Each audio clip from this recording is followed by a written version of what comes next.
মালয়েশিয়াগামী আটকে পড়া ৬০ শ্রমিকের প্রথম ফ্লাইট।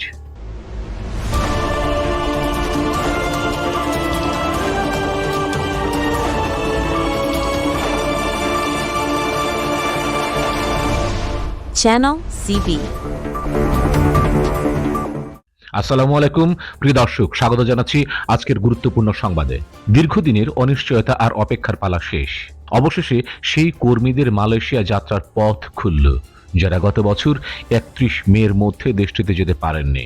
সরকারের বিশেষ উদ্যোগে প্রথম ধাপে আজ মালয়েশিয়ার উদ্দেশ্যে উড়াল দিল ৬০ জন কর্মী। এই যাত্রার সম্পূর্ণ প্রস্তুতি সম্পন্ন, আর এ নিয়ে বিস্তারিত তথ্য জানাতে প্রস্তুত আমাদের বিশেষ প্রতিনিধি। সরকারের এই বিশেষ কর্মসূচির আওতায় আজ মঙ্গলবার মালয়েশিয়ার উদ্দেশ্যে রওনা হচ্ছে ৬০ জন শ্রমিকের প্রথম ব্যাচ। রাষ্ট্রায়ত্ত জনশক্তি রপ্তানিকারক সংস্থা বোয়েসেল সূত্র জানিয়েছে, এই কর্মীরা মালয়েশিয়া নির্মাণ খাতে কাজের সুযোগ পেয়েছেন।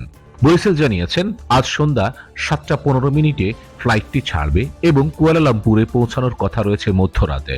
কর্মীদের আনুষ্ঠানিক বিদায় জানাতে বিমানবন্দরে একটি বিশেষ অনুষ্ঠানের আয়োজন করা হয়েছে। প্রবাসী কল্যাণ উপদেষ্টা ডক্টর আসিফ নজরুল এই কর্মীদের বিদায় জানাতে বিমানবন্দরে উপস্থিত থাকবেন। আপনারা জানেন, গত বছর মে মাসের মধ্যে মোট ১৭,৭৭৭ জন কর্মী মালয়েশিয়া যেতে পারেননি। তাদের মধ্যে ৭,৮৭৩ জন কর্মীকে পাঠানোর দায়িত্ব দেওয়া হয়েছে বোয়েসেলকে। সিদ্ধান্ত অনুযায়ী আপাতত শুধুমাত্র নির্মাণ এবং পর্যটন খাতের জন্যই কর্মী পাঠানো হচ্ছে। আগস্টের ৭ তারিখ বোয়েসেল মালয়েশিয়ার কনস্ট্রাকশন লেবার এক্সচেঞ্জ সেন্টার বিয়ারহার্ড এর সাথে একটি চুক্তি স্বাক্ষর করে। প্রথম ধাপে এই সেন্টারটি ৫০০ জন কর্মী চেয়েছে।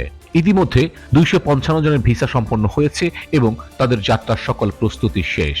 বোয়েসেল সূত্র আরো জানিয়েছে, এই কর্মীদের পর আরো দুটি ফ্লাইট নিশ্চিত করা হয়েছে।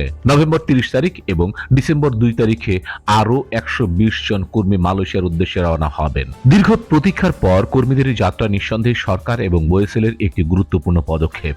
আশা করা যায় বাকি কর্মীদেরও দ্রুত মালয়েশিয়া প্রেরণের প্রক্রিয়া সম্পন্ন হবে।